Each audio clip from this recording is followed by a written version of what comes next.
We continue our work at Ukraine Crisis Media Center, and now I give the floor to Mr. Andrew Liashenko, spokesman of the Ministry of Defense of Ukraine, with weekly updates about Russian military aggression in eastern Ukraine.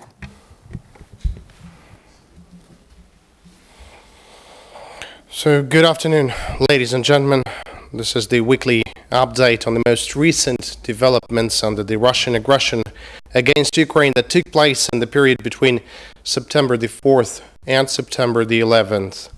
We're registering a decrease in the employment of heavy weapons on the part of Russia-backed militants last week, and this was the situation for all three sectors. Besides, proxy forces were not using either artillery or main battle tanks. At the same time, the number of ceasefire violations ranged between 51 on Sunday, that was September the 10th, and 25 on Thursday, that was September the 7th. Now let's have a look at Luhansk sector. And last week, the intensity of enemy fire in this sector remained lowest among the three sectors.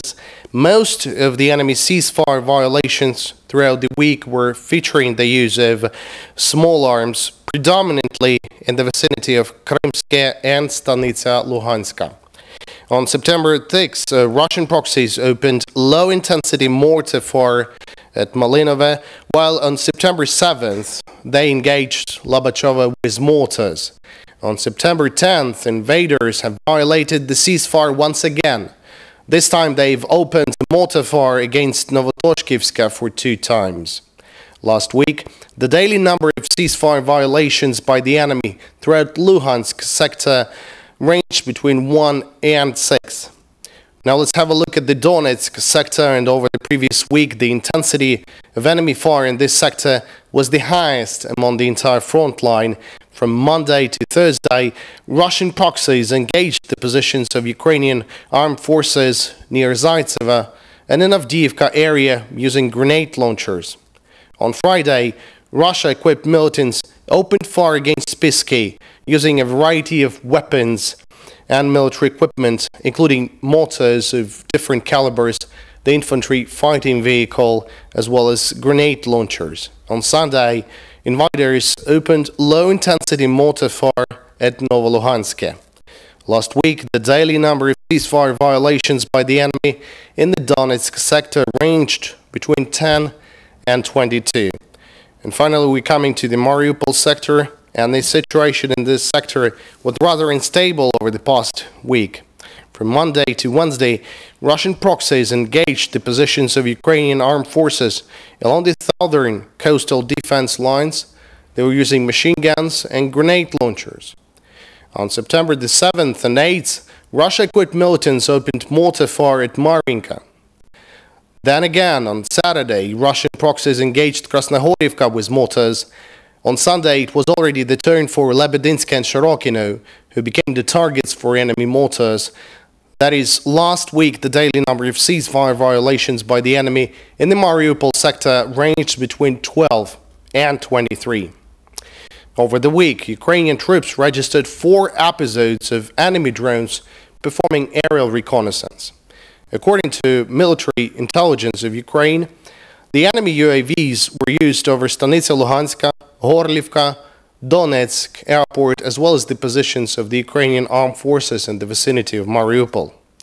The Ukrainian military intelligence also reports further military assistance coming from Moscow to its proxies.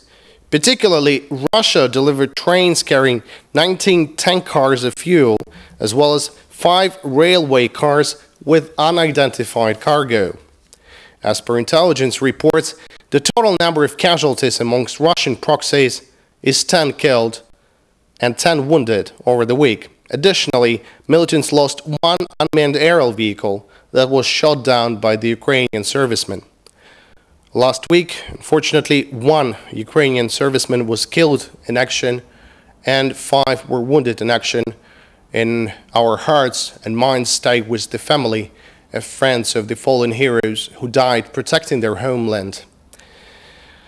On September 7th, a civilian man was wounded in Donetsk region, and this happened as a result of an explosion of a booby trap. Last week, Ukrainian authorities arranged for access and safe passage through government checkpoint of 11 trucks. They were carrying the humanitarian assistance and aid for the civilians residing on a temporarily occupied territory in eastern Ukraine. They were carrying a total of 200 tons of food, medicine, construction materials, and water pump equipment that was provided by the International Committee of the Red Cross and a foreign charity foundation.